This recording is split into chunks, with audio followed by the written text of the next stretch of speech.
This is a tale passed down through generations, whispered around campfires and shared amongst those who dare to venture into the woods alone. A chilling narrative of a beast so terrifying that it just driven some to madness and others to the grave. Welcome back, I'm here. And today we are taking you on a journey into the heart of a primeval forest, where the trees are ancient and the secrets are buried deep. Join us as we unravel the layers of this haunting story, exploring the depths of human fear and the thin veil that separates us from the unknown. Our story begins not with a bang, but with a whimper, a subtle unease that settled over the residents of a small town nestled at the edge of an expansive forest. It's a picturesque place, serene and beautiful, yet beneath its placid surface, there stirs a primal fear. A dread that coils around their hearts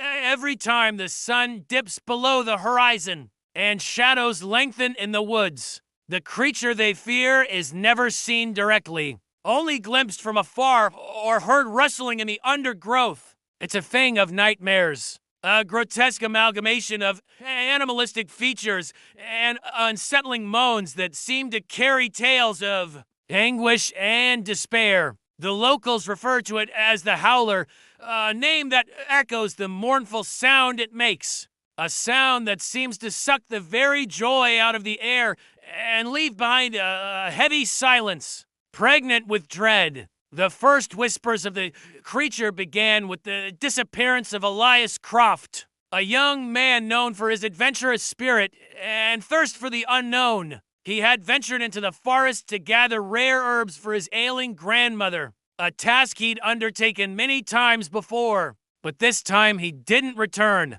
His grandmother never received her herbs, and his friends never saw him again.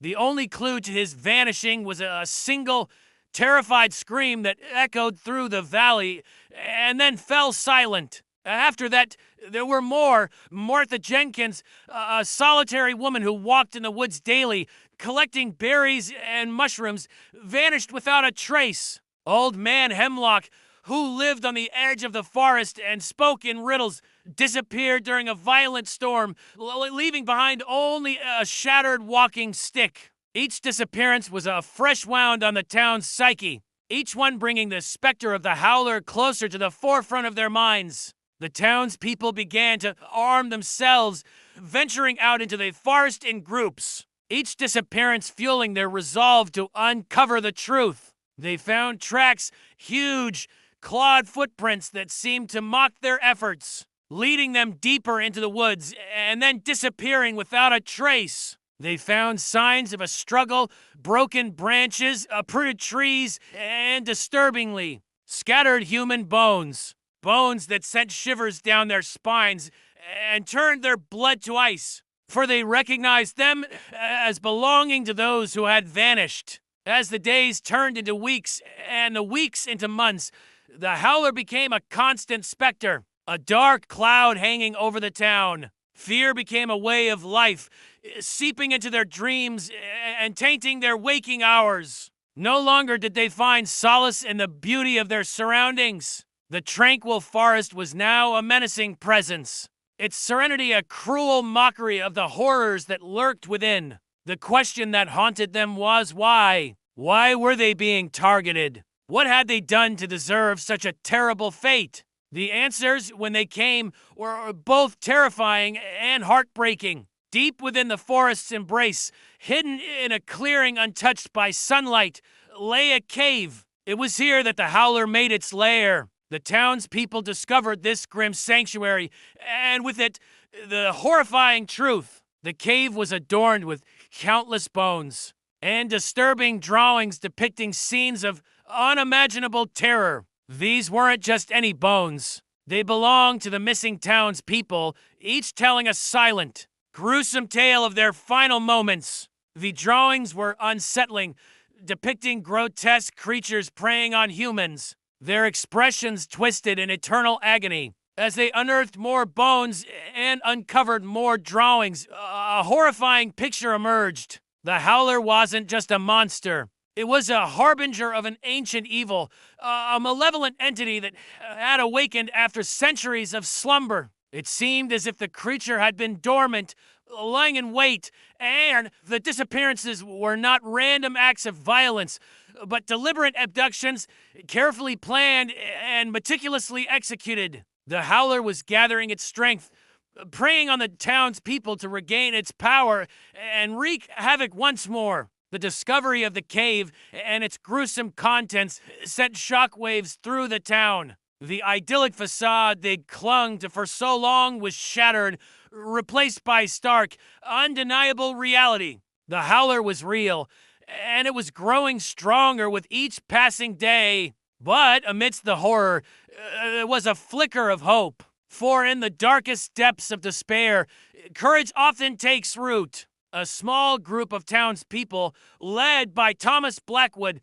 a man whose wife had vanished into the woods months ago, vowed to take action. They would confront the Howler and its reign of terror and bring back those it had taken. Armed with whatever weapons they could find and fueled by a potent mix of grief, anger, and determination, ventured into the forest, each step echoing with the ghosts of their fears. The journey to the cave was fraught with peril. The forest itself seemed to be conspiring against them, the trees pressing in, the shadows deepening, the silence deafening. Yet they pressed on, determination hardening with each passing moment. When they finally reached the cave, it was like stepping into the mouth of hell. The air was thick with the stench of decay, and the oppressive darkness seemed to have a will of its own, reaching out to smother their hopes and extinguish their courage. But they fought on, battling not only the creature that lurked within, but also their own deepest fears. The battle was fierce, the struggle for survival brutal. The Howler, enraged and cornered, fought with the desperation of a cornered animal. It lunged, it clawed, it bit, and with each attack, the townspeople lost more of their number until only Thomas and a young woman named Amelia remained. They were battered, bruised, their clothes torn and tattered, their faces streaked with dirt and blood. Yet neither of them gave in. They had come too far, suffered too much, to turn back now. As dawn broke, painting the sky with hues of hope and new beginnings, Thomas and Amelia emerged from the cave. They had survived. The Howler was no more. With its demise, the forest seemed to sigh, releasing the tension that had gripped it for so long. In the aftermath, they found the bodies of the missing townspeople, their souls finally at rest. They brought them back to the town, laying them to rest with full honors, a final goodbye to those they had lost. As the community began to heal, it rebuilt their lives brick by painful brick. They had faced the darkest depths of their fears and emerged on the other side, forever changed, but unbroken. The idyllic tranquility of their town was gone, replaced by a sobering reality. They had stared into the abyss and survived, but the scars of that encounter would forever remain, a constant reminder of the evil that had lurked in their midst. And so the legend continued not as a tale of terror, but as a testament to the indomitable spirit of humanity. A story of lost courage and survival whispered around campfires as a cautionary tale and a tribute to those who had fallen. We want to hear from you. Do you believe in the Howler? Have you ever encountered anything similar in your own life? Share your thoughts and experiences in the comments section below. If you enjoyed this chilling tale, don't forget to hit the like button and subscribe for more captivating horror stories. Your support means everything to us.